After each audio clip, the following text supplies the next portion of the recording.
ایسے بھی گھرانے ہیں جہاں 4 بیٹے ہیں اور کوئی امریکہ میں بیٹھا ہوا ہے, کوئی جرمنی میں بیٹھا ہوا ہے, کوئی آسٹریلیا میں بیٹھا ہوا ہے, اور کوئی دبئی میں جا کے بیٹھ گیا ہے. والدین کے پاس کوئی بھی نہیں ہے. والدین کے پاس کوئی بھی نہیں ہے. حالانکہ جو والدین کی بڑھاپے میں بے شک وہ پیسے بھیج رہے ہوں, پیسے تو کوئی چیز نہیں ہے.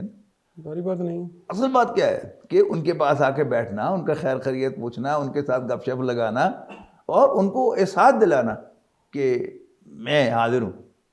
یہ بہت بڑی چیز ہے جس کی میں سمجھتا ہوں کہ اب والدین یعنی بچوں کے مستقبل کے لیے ان کو باہر بھیجتے ہیں پڑھنے کے لیے, پھر وہیں پر سیٹل ہو جاتے ہیں, پھر انہیں احساس ہوتا ہے کہ وہ ہم یہ کیا غلطی کر بیٹھے.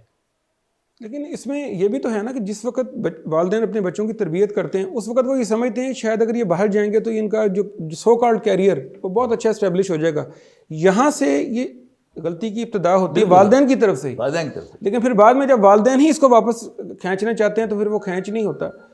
تو اس کو پھر آپ کیسے دیکھیں گے؟ پھر ہم اس کو اگر بچہ والدین نے باہر بھیجا ہے اب وہ آ نہیں رہا یا وہ آ نہیں سک رہا تو یہ ساری بات بھی ہے کہ والدین بوڑھے ہو گئے ہیں, پھر آپ کیا کہیں گے؟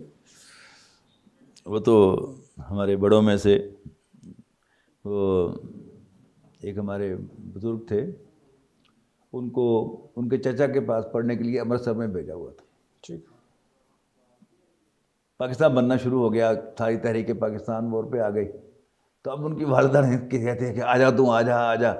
انہیں پھر ان کی ظاہر ٹیلی فون تو ہوتے نہیں تھے اس وقت, تو انہیں خط لکھوایا تو والدہ کو انہیں جواب بھیجا کہ باغ بہشت سے مجھے حکم سفر دیا آتا کیوں, کار جہاں دراز ہے اب میرا انتظار کر.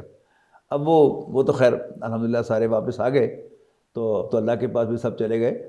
لیکن یہ شعر جو ہے اب ان بچوں پر جن کو والدین خود باہر بھیجتے ہیں کار جہاں میں لگنے کے لیے, تو پھر وہ جب پھنس جاتے ہیں اس کار میں تو پھر باغ بہشت سے مجھے حکم سفر دیا تھا کیوں, کار جہاں دراز ہے اب میرا انتظار کر.